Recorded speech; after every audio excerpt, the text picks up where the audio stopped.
और दिल्ली में हमारा एक मौजूदगी का ज़रूरत भी हो गया है, क्योंकि यहाँ आदिवासी को अपना जो हो अधिकार वो नहीं मिलता है। तो हमारा यही आदिवासी लोगों का मकसद है जो क्यों ना हमारा एक कोई आदमी बंदा कम से कम प्रधानमंत्री बने। उन्होंने एंटी करप्शन का एक टीम लेके दिल्ली तक अरुणाचल से 2600 किलोमीटर पैदल चल के आया है, जो किरण रिजिजू का कॉन्स्टिट्यूंसी आता है। जाति गणना जरूर होना चाहिए, क्योंकि हम आदिवासी किसी को हक छीनते नहीं है। और विश्व गुरु की क्या पहचान, मुते शुक्ला धोए चौहान, अब ये समाज सहने वाला नहीं है।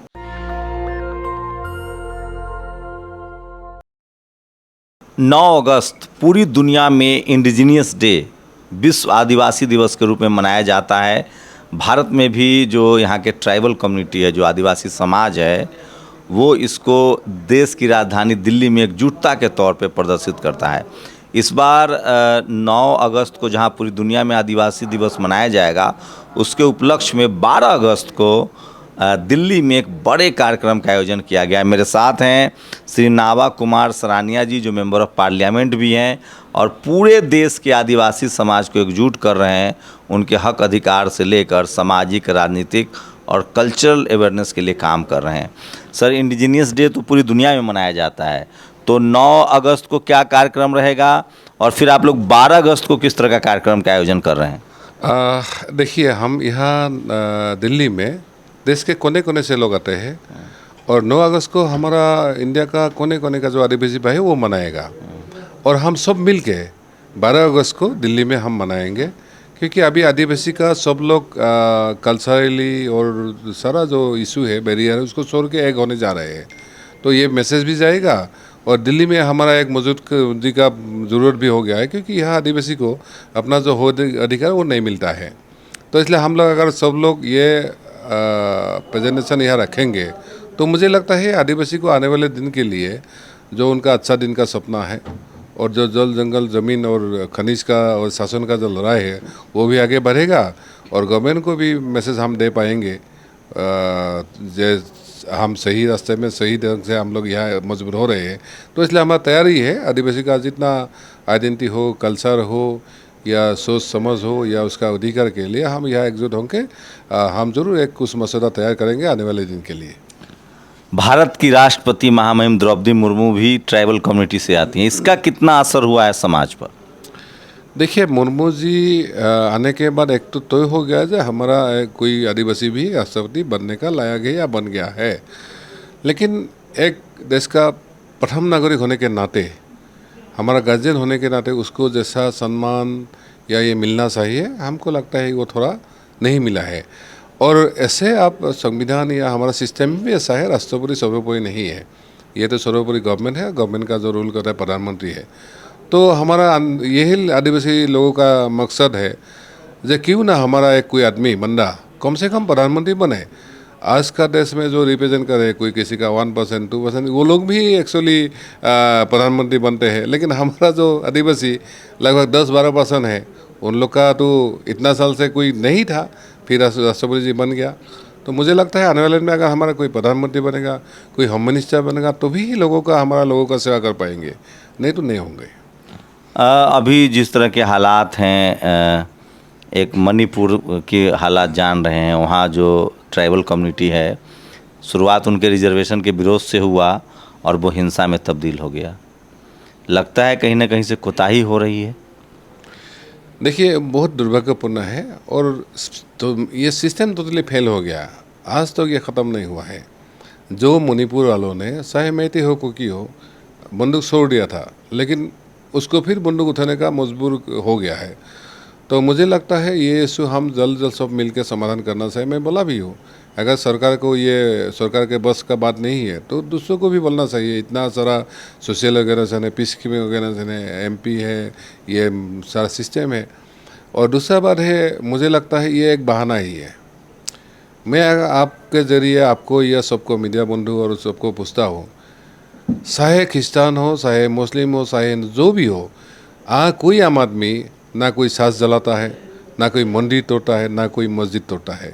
ये कुछ ऐसा लोग है जो एक्चुअली कुछ नीच चाहते का लोग है। दूसरा है, ये जो मेटे को, जो ऑब्जर्वेशन है मेटे को, ये के लिए एक बहाना था। क्योंकि ये इश्यू सॉल्व कर सकता था। मैंने पार्लियामेंट में बोला भी है, बहुत सारे ऐसा लोग हैं जो अपने को आदिवासी बनने का ये रखते हैं, तो उनका भी हक बनता है। लेकिन अगर उनको अलग से कर दिया तो दिक्कत नहीं होता, क्योंकि पहाड़ी में कुकी लोग रहते हैं। अगर पहाड़ी में मेटी भी वो बन गया तो हो सकता है, क्योंकि मेटे बहुत एडवांस है, वो तो सही है। तो इसलिए हमने बोला है अगर नया किसी को करना है तो ज़रूर उसके लिए अलग से बजट अलग से लिए करना चाहिए। क्या आप संसद में भी इस मुद्दे को उठाएंगे? अश्योर उठाएंगे। और हमारा जो गण सुरक्षा पार्टी बना है, इसके तहत नॉर्थ ईस्ट का जितना सारा मणिपुर, अरुणाचल, असम से लोग जाने वाला है, क्योंकि हम लोग इसी मुद्दे पे सबके बीच में एक ज़रूर हमको ये भरोसा विश्वास लाना पड़ेगा, क्योंकि हम नहीं चाहते मणिपुर इंडिया का पार्ट है, उसमें जंग चलते रहे, आपस में हमारे बीच में लड़ते रहे, मरते रहे, तो ऐसा नहीं होने देंगे। सरानिया साहब, छत्तीसगढ़ और राजस्थान हो, गुजरात हो या उत्तराखंड हो, या जहाँ मतलब जो उड़ीसा हो, जहाँ संसाधन है, महाराष्ट्र हो, वहाँ के आदिवासियों के हिस्से में कुछ नहीं आया। अभी भी जल जंगल जमीन की लड़ाई लड़ रहे हैं, वो एजुकेशन से दूर हैं, ब्यूरोक्रेसी, मीडिया, जुडिशियरी, फिल्म, कहीं नहीं आदिवासी समाज। अभी लड़ाई चल रही है डेमोक्रेटिक तरीके से। नॉर्थ ईस्ट में आदिवासी समाज जो था वो सिस्टम में था, वो ज़्यादा डेवलप थे। अब उनको भी टारगेट किया जा रहा है। मणिपुर की घटना से तो ही लगता है कि नॉर्थ ईस्ट में जो आदिवासी समाज था वो पढ़ा लिखा और मीडिया, जुडिशियरी हर जगह था। क्या अब उससे भी लोगों को जलन हो रही है, विद्वेष की भावना से काम हो रहा है? देखिए, हमारा नॉर्थ ईस्ट और rest of India, north east में आदिवासी थोड़ा सक्षम था, क्योंकि वो लड़के जैसे जैसे हो उसका थोड़ा छोटा छोटा राज्य हो या शिक्षा ले लिया, तो उसमें उसको डेवलपमेंट का या सब उसका पार्ट बनता है, एजुकेशन का ये का सब उनको ही जिम्मेदारी निभाना पड़ता है। और दूसरा जो हमारा बाकी एरिया में उसको कुछ भी नहीं मिलता है, ना वो राज्यों का शासन नहीं ले सकता है, ना अपने को कुछ होता है। तो हमारा कोशिश है नॉर्थ ईस्ट वालों को भी बैलेंस में लाना और उसको भी आगे बढ़ाना। और नॉर्थ ईस्ट में जो हो रहे हैं, हाँ आप सही बात बोल रहे हैं, हमारा नॉर्थ ईस्ट में जो शासन में है उसको एक बात करना पड़ता है दिल्ली या उसके लिए, तो उन लोग वहाँ का जो डेवलपमेंट का पैसा वैसा होता है ना, वो करप्शन का बहुत ये उठाता है। आप देखिए हमारा एक तो शीतल बोल के लेडीज़, उन्होंने एंटी करप्शन का एक टीम लेके दिल्ली तक अरुणाचल से 2600 किलोमीटर पैदल चल के आया है, जो किरण रिजिजू का कॉन्स्टिट्यूंसी से आता है। दिल्ली में वो 9 महीना भटकते रहा पेमा खांडू के खिलाफ। हाँ, पेमा खांडू, रिजिजू, उन सब के खिलाफ, लेकिन कोई सुनना नहीं। तो अभी ये हमारा जो पार्टी बना है गण सुरक्षा पार्टी, उसका प्रेसिडेंट बन गया। मुझे लगता है तो आने वाले दिन में वो भी पार्लियामेंट में आ जाएगा मेरा। अच्छा, किरण रिजिजू भी ट्राइबल थे, उनको कानून मंत्री से हटा दिया गया, इसको कैसे देखते हैं? ये किरण रिजिजू का बहुत सारे लोग का अपोजिशन है। जो किरण रिजिजू हमारा जो सिस्टम है जुडिशरी का, उसके ऊपर थोड़ा मुद्दा उठाया था, लेकिन अंदर से जो पता है या जो सब लोग बोल रहे हैं, एक्चुअली मुझे लगता है कुछ बीजेपी का लोगों का जलन हो गया है। जो रिजिजू कहाँ अरुणाचल जाके दिल्ली में इतना बड़ा सीना फैला के ऐसा ऐसा करते हैं। वो आदिवासी जज बनाने की मांग कर रहे थे कि कोलेजियम खत्म हो, ट्राइबल जज भी हो सुप्रीम कोर्ट में। देखिए, इसकी खामियाजा उठाना पड़ा। देखिए, वो कोलेजियम के अगेंस्ट में जो बात बोला है वो तो सब लोग बोलता है, लेकिन मुझे लगता है ये बहाना है। ऐसा कुछ लोग हैं जो आप मध्य प्रदेश में हम सुना, छत्तीसगढ़ में जो थोड़ा आगे बढ़ेगा ना उसको फिर खिसक लेता है, क्योंकि उसको पता है अगर ये ऐसे जाएगा तो कल होम मिनिस्टर भी बन सकता है। मध्य प्रदेश की जो घटना हुई है उस पर क्या कहेंगे? देखिए, हमने बार बार बोला है, शिवराज चौहान को सिर्फ पेड़ ढूंढने से कुछ होने वाला नहीं है। शिवराज चौहान जैसा चीफ मिनिस्टर को रेजिग्नेशन देना चाहिए, क्योंकि वहाँ सिर्फ ये एक्सीडेंट नहीं है, उसका भवन जो आदिवासी का SC ST का जो डॉक्यूमेंट्स था वो जला दिया। देखिए, मध्य प्रदेश इतना भवन है, वही जल पाया सतपुरा का। दूसरा है वहाँ भी सिवनी में लोगों को मारा गया, आदिवासी लोगों को, फिर और डिस्ट्रिक्ट में मारा गया। मतलब ये मध्य प्रदेश का अगर आप हिस्सा निकालेंगे तो इतना बड़ा लंबा हो जाएगा। अभी हम मध्य प्रदेश जा रहे हैं, हम अब मध्य प्रदेश एक इतिहास से भी चोरी हुई है। भारत में सब जानते हैं कि भगवान बिरसा मुंडा, सिद्धो कान्हो, तिलका माझी और तमाम ऐसे नॉर्थ ईस्ट से लेकर पूरे भारत के जो आदिवासी समाज था वो अंग्रेज़ों से लड़ा, लेकिन उनके इतिहास के साथ भी गुमनामी में उनको धकेल दिया गया। देखिए, आदिवासी का सबसे ज़्यादा नुकसान हुआ हमारा जो 5th शेड्यूल एरिया है, उसको सिर्फ फिप्सीडेल नाम के नाम पे ठगा गया। और ये रियलाइजेशन अभी आदिवासी को हो रहे हैं। जैसा भगवान बिरसा मुंडा को, बिरसा मुंडा हमारा दिल का पार्ट था, लेकिन उसको बीजेपी ने हाईजैक कर लिया, गौरव दिवस मना रहे, और फिर हमने बोला राष्ट्रपति भी बना दिया। लेकिन बीजेपी को ज़रूर हम सैल्यूट करेंगे। कभी अगर हमारा प्रधानमंत्री बन गया, कभी होम मिनिस्टर बन गया, जो किसी काम का नहीं उसको बनाता है। और ये बीजेपी का सिर्फ आदिवासी का नहीं। अब देखा हमारा सरदार वल्लभ भाई पटेल को, उसको भी उन्होंने ऐसा बना दिया है। तो बीजेपी में तो कुछ भी नहीं है। जाति जनगणना पर आदिवासी समाज की क्या राय है, होनी चाहिए नहीं? ज़रूर होना चाहिए, जाति गणना जरूर होना चाहिए, क्योंकि हम आदिवासी किसी को हक छीनते नहीं है।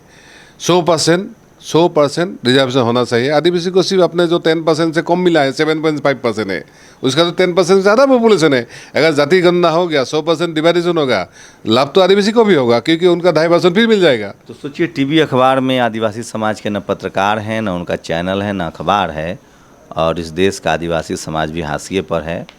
राष्ट्रपति पहली बार बनी हैं और वो लगातार कह रही हैं, चाहे जेलों में आदिवासी भरे हुए हैं, भर दिए जाते हैं उनको, उनकी रिहाई हो, जजेज नहीं है उनके, उस पर विचार हो रहा है। तो सोचिए, 9 अगस्त का जो दिन होता है वो इंडिजीनियस डे, दुनिया भर में जो मूल निवासी हैं, जो आदिवासी हैं, जो ज़मीन जल जंगल धरती के मालिक हैं, उनको लेकर कार्यक्रम होता है वर्ल्ड वाइड, पूरी दुनिया में, यूनाइटेड नेशंस में भी कार्यक्रम होते हैं। उसी के उपलक्ष्य में 12 अगस्त को जो ये मेंबर ऑफ पार्लियामेंट हैं नाभा कुमार सरानिया जी, इनके नेतृत्व में दिल्ली में बड़ा कार्यक्रम हो रहा है। मेरे कैमरामैन दिखाएंगे, तमाम आदिवासी समाज के जो लोग हैं वो यहाँ बैठे हुए हैं, और मेरे साथ मदन गोंड साहब हैं जो लगातार सोशली एक्टिव हैं और तमाम सामाजिक मुद्दों पर बात करते हैं। शुक्रिया सर। और गोंड साहब आ जाइए ज़रा इधर, तो एक प्रतिक्रिया उनसे भी लेंगे क्योंकि वो लगातार सक्रिय हैं। गोंड साहब, क्या तैयारी है आप लोगों की? हमारी तैयारी यही है कि अब आदिवासी समाज भ्रम में रहना नहीं चाहता है। और विश्व गुरु की क्या पहचान, मुते शुक्ला धोए चौहान, अब ये समाज सहने वाला नहीं है। अब नहीं बर्दाश्त होगा, क्योंकि पानी अब सर के ऊपर से गुजर रहा है।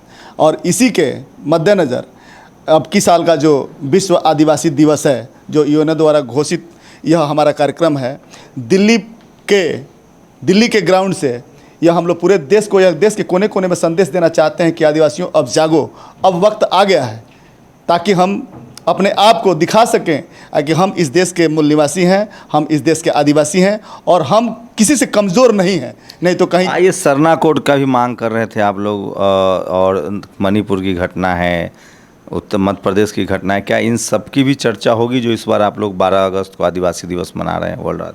हाँ, सारी समस्याओं पे चर्चा तो होनी है, सारी समस्याओं पे चर्चा होनी है।